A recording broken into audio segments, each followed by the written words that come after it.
Good morning everyone, welcome to Dreamity IAS YouTube channel.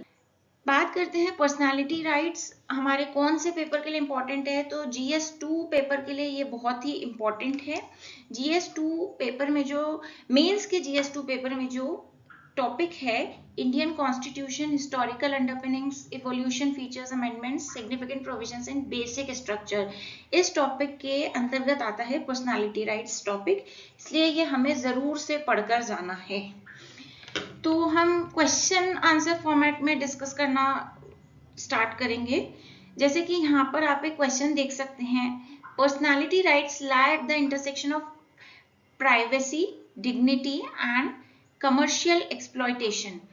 Examine the judicial basis of personality rights in India.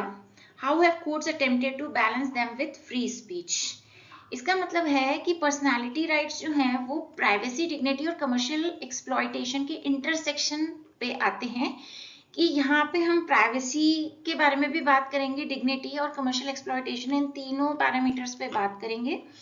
और personality rights जो हैं भारत में इसका judicial basis क्या है और कोर्ट्स जो हमारे भारत के न्यायालय हैं उन्होंने कैसे कोशिश की है पर्सनालिटी राइट्स और फ्री स्पीच के बीच में बैलेंस बनाने की। तो ये 15 मार्क्स का क्वेश्चन है। डिस्कस करते हैं इस टॉपिक को। रिसेंटली आपने देखा होगा कि द हिंदू में भी आर्टिकल आया था, what are personality rights and how are courts shielding Indian celebrities. Recently Delhi high court में कुछ बॉलीवुड स्टार्स ने अप्रोच किया था कि उनके जो इमेजेस हैं, वॉइसेस हैं या उनकी लाइकनेस या अपीयरेंसेस हैं, उनका अनऑथोराइज्ड यूज हो रहा है।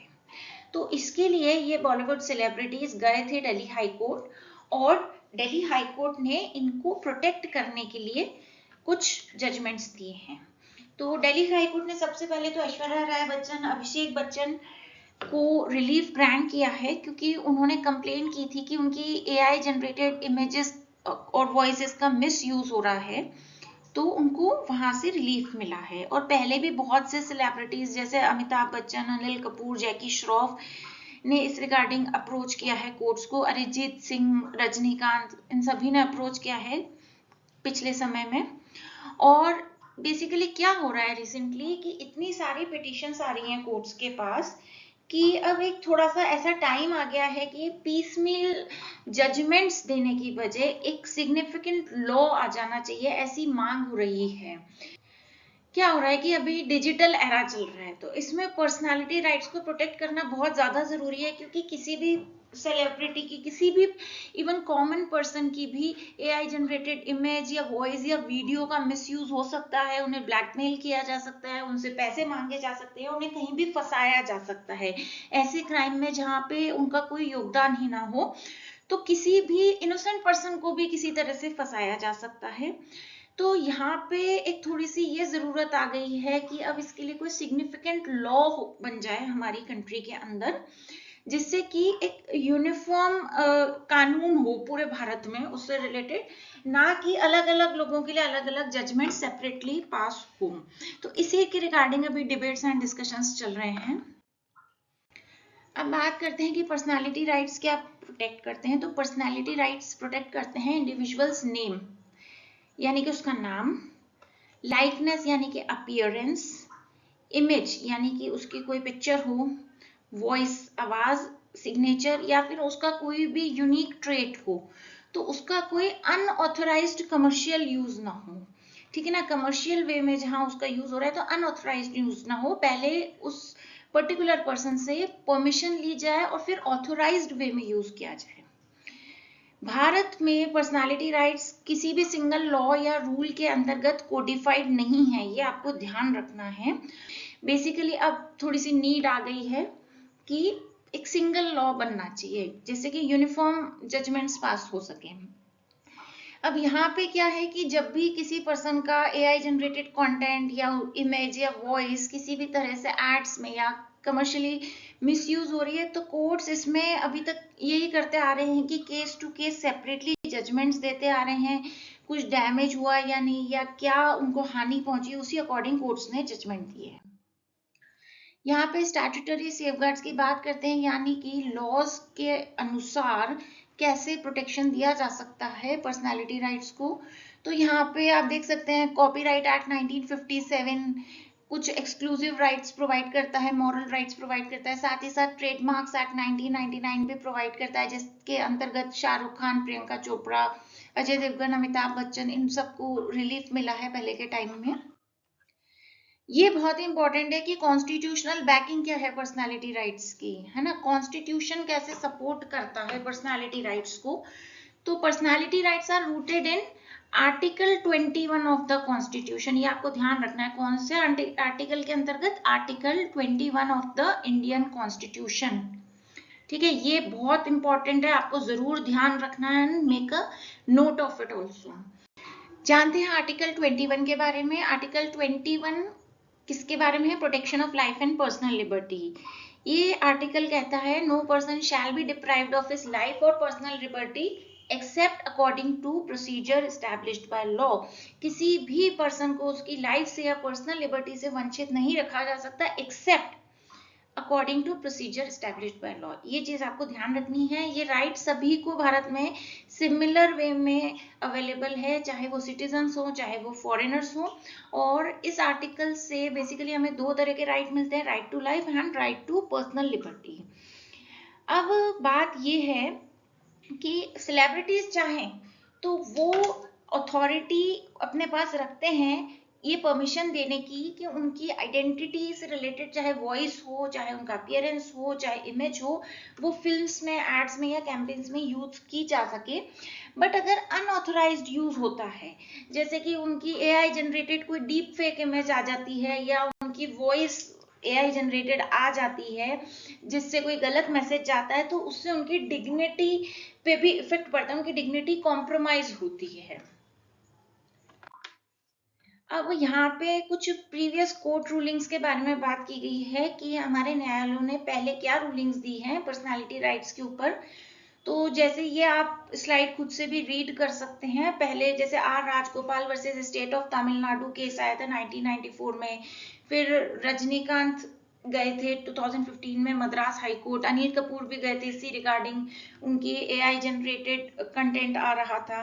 साथ ही साथ बहुत से जैसे अरिजीत सिंह भी गए हैं बॉम्बे हाई कोर्ट। तो इससे रिलेटेड आप सेल्फ स्टडी कर सकते हैं। अब बात करते हैं balancing personality rights and free expression, यानी कि पर्सनालिटी राइट्स और फ्री एक्सप्रेशन को कैसे बैलेंस किया जाए। आपने प्रीवियस स्लाइड में देखा था कि हमारा जो कॉन्स्टिट्यूशन है, इंडियन कॉन्स्टिट्यूशन, वो पर्सनालिटी राइट्स को आर्टिकल 21 के अंडर प्रोटेक्ट कर रहा है। बट यहाँ पे हमें ये देखना है कि article 19(1)(a of the constitution is also giving us freedom of expression, freedom of speech. ठीक है, तो इसलिए दोनों को कॉन्स्टिट्यूशन के अंडर बैलेंस करते हुए चलना है। और previously DM entertainment private limited versus baby gift house 2010 का जो केस था, इसके अंतर्गत दिल्ली हाई कोर्ट ने दलेर मेहंदी को रिलीफ प्रोवाइड किया था, रिलीफ ग्रांट किया था, क्योंकि यहाँ पे उन्हीं के लुक अलाइक किसी पर्सन की अनऑथोराइज्ड इमेजेस यूज हुई थी।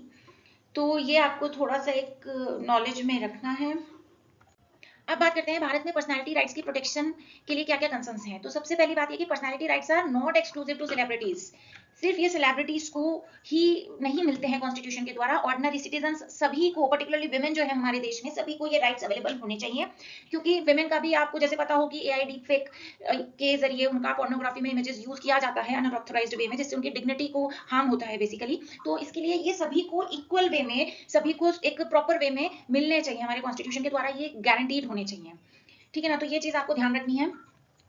अब बात यह है कि इतना ज्यादा इन राइट्स का वायलेशन हो रहा है, इतना ज्यादा हो रहा है कि अगर गवर्नमेंट चाहे कि वो ऐसा कुछ कंटेंट ब्लॉक कर दे, बट इतना ज्यादा ये कंटेंट आ रहा है कि गवर्नमेंट के लिए भी थोड़ा मुश्किल होता जा रहा है कि इसको कैसे ब्लॉक किया जाए, कैसे रोका जाए पब्लिक डोमेन में आने, जिससे कि किसी की डिग्निटी हार्म ना हो।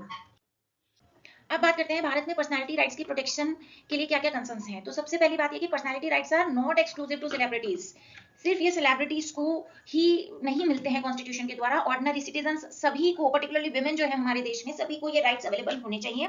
क्योंकि विमेन का भी आपको जैसे पता हो कि एआई डीप फेक के जरिए उनका पोर्नोग्राफी में इमेजेस यूज किया जाता है अनऑथराइज्ड वे में, जिससे उनकी डिग्निटी को हार्म होता है बेसिकली। तो इसके लिए अब बात करते हैं आप अपने आंसर में वे फॉरवर्ड कैसे लिखेंगे। तो यहाँ पे आप लिख सकते हैं कि a comprehensive legislative framework is needed to regulate personality rights as current enforcement relies heavily on fragmented judicial precedents। यानी कि अभी क्या हो रहा है, बेसिकली अलग अलग लोग कोर्ट्स जा रहे हैं और कोर्ट्स उनको रिलीफ दे रहा है कि भाई ठीक है, उनके पर्सनालिटी राइट्स वायलेट नहीं होने चाहिए। बट यहाँ पे क्या, एक प्रॉपर लेजिस्लेटिव फ्रेमवर्क होना चाहिए, एक प्रॉपर लॉ होना चाहिए पर्सनालिटी राइट्स को रेगुलेट करने के लिए, ना कि अलग अलग से जजमेंट से सबको पास होने चाहिए। एक लॉ हो जाएगा तो यूनिफॉर्म वे में जजमेंट्स आ सकेंगे। यहाँ पे क्या है, एक क्लियर रेगुलेटरी रेजिम होना चाहिए, क्लियर रूल्स होने चाहिए, रेगुलेशन होना चाहिए, जिससे कि जो आर्टिस्टिक फ्रीडम है और जो राइट्स का, पर्सनालिटी राइट्स का इन्फ्रिंजमेंट है, उनके बीच में एक रेखा खींची जा सके। ठीक है ना, ये क्लियर एक डिफरेंशिएशन होना चाहिए। और ये डिफरेंशिएशन कैसे आएगा, जब हमारे देश में प्रॉपर लॉ बनेगा जो डिफरेंशिएट करेगा कि ठीक है, ये आर्टिस्टिक फ्रीडम है और ये इन्फ्रिंजमेंट ऑफ पर्सनालिटी राइट्स है। तो यहाँ पे क्लियर एक्सेप्शंस मेंशन्ड होने चाहिए हमारे लॉज में, जिससे कि पर्सनालिटी राइट्स का मिसयूज ना हो पाए। इसी के साथ इस वीडियो को यहीं पे एंड करते हैं। वीडियो आपको कैसा लगा कमेंट सेक्शन में अपनी राय जरूर बताइएगा। वीडियो को लाइक कीजिएगा, ज्यादा से ज्यादा लोगों के साथ शेयर कीजिएगा और बने रहिएगा हमारे साथ। Thanks for watching the video. Thanks a lot. Have a good day.